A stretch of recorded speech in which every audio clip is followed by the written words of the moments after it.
Yeah, I think just anywhere where you can kind of, there are a lot of places where you wouldn't necessarily find in a travel brochure, but you'll get a really great experience.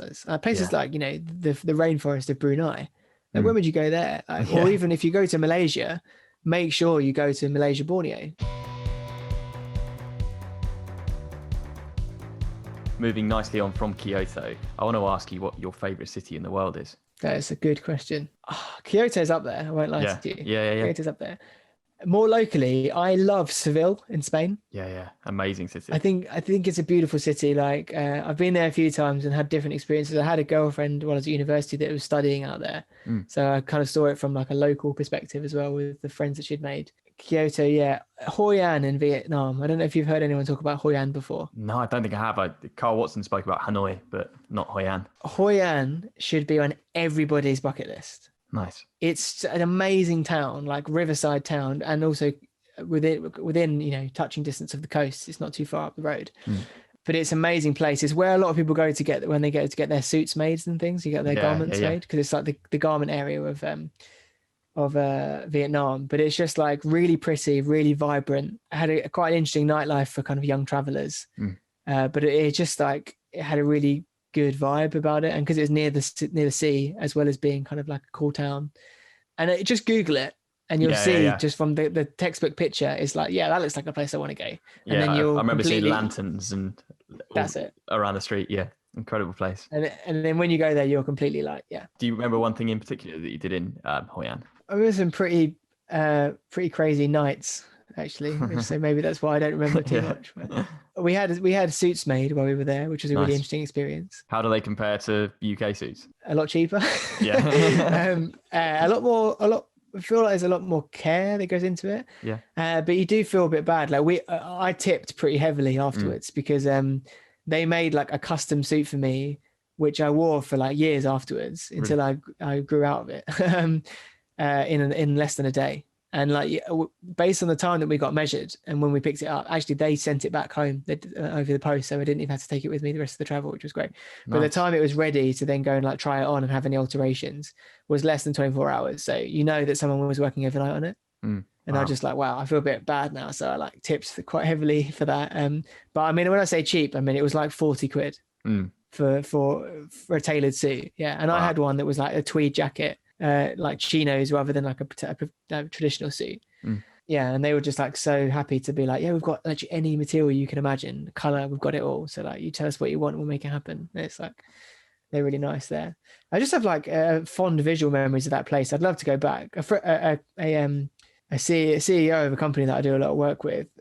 He went and worked out there for like 2 weeks last year. Oh, nice. And he just like hearing the stories was like, yeah, that was a year before last actually. He was like, yeah, now I remember why that's such a cool place. But there are other places that I have fond memories of and would say like, yeah, that was one of my favorite city experiences, but for different reasons. So a lot of work things, like a few places in South America that I've done for work, not necessarily my own YouTube channel, but for other clients, just have really interesting stories that were interesting, like Bogota or Kazuka, which is like a small like hillside town just about an hour outside of Bogota in Colombia. Yeah, I was going to ask you about an underrated city because obviously you mentioned a few there, and I like hearing kind of hidden gems and places which are perhaps a bit more unique. So from everywhere you visited in the entire world, is there a city you would say is underrated? I would say there are places that I've been to that I wouldn't necessarily say to someone you should go to.